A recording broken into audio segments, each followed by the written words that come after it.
new day begins. Your eyes open and become fixed on the horizon, only to witness the horrifying sight of war kings ravaging what's left of this once civilized society.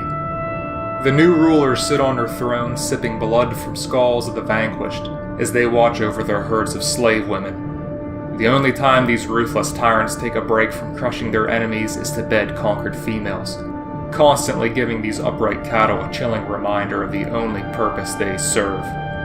Conspiracy theorists always pointed to AI or nuclear weapons causing the apocalypse. Little did they know, the true driving force that brought about the end would be the patriarchy. It's hard to believe things aren't actually like this when you consider how men are portrayed nowadays. You'd think there would be at least one instance where a group of ruffians pillaged a town within some first world country. Even I look around and end up with confusion due to the lack of evidence supporting the claims of all the negative male influence that's harming civilization. But that's probably due to me being ignorant because of my indoctrination at a young age. So before I even dare to speak on the subject, I should get educated on the problems that women face every day as a result of men's actions. It's like a broken record. Constant complaining about problems that aren't actually there. The message is quite clear. Men are evil, specifically white men, and masculinity is a problem. It's something that needs to be suppressed. A certain razor company recently produced a commercial which blatantly promotes this anti-male propaganda, and as usual, it is defended as being action against toxic masculinity. They never come right out and say what they truly mean. It's always a play on words with these people because they know if their actual intentions are revealed, the sheep won't be so quick to follow. There is, however, one major flaw in their strategy. They aren't as sneaky as they think they are. It's obvious they are suggesting that it's not okay for men to be men.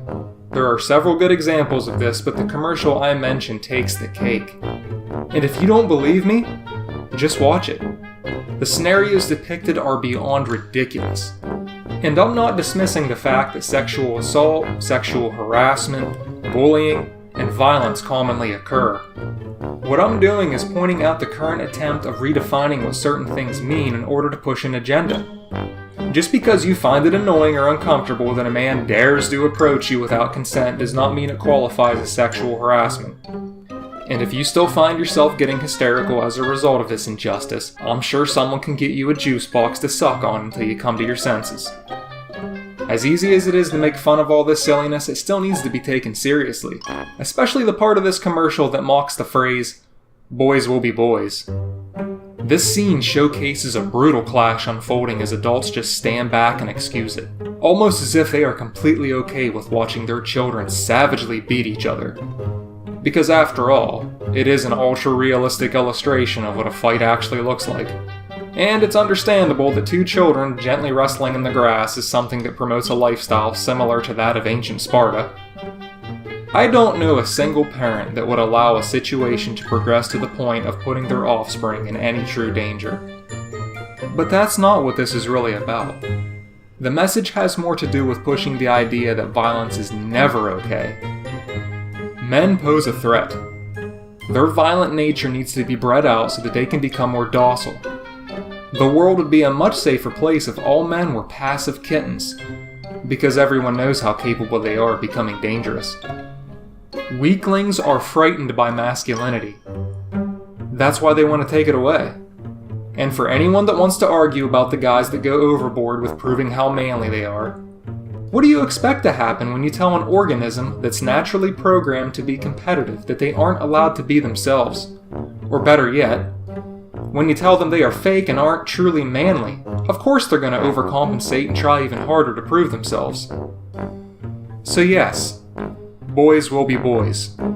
And I know, boo-hoo, the world is worse off because of this, and you should be able to exist without encountering harmful situations. And I agree. I should be able to swim in the ocean without being consumed by something. But I'm intelligent enough to approach reality with logic. Hey everybody, thanks for watching my video. Please like and subscribe.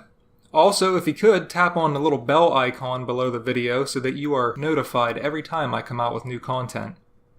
I chose to talk about the subject of toxic masculinity because it is something that I feel very passionate about. And it's just another way that masculinity is being held in a negative light.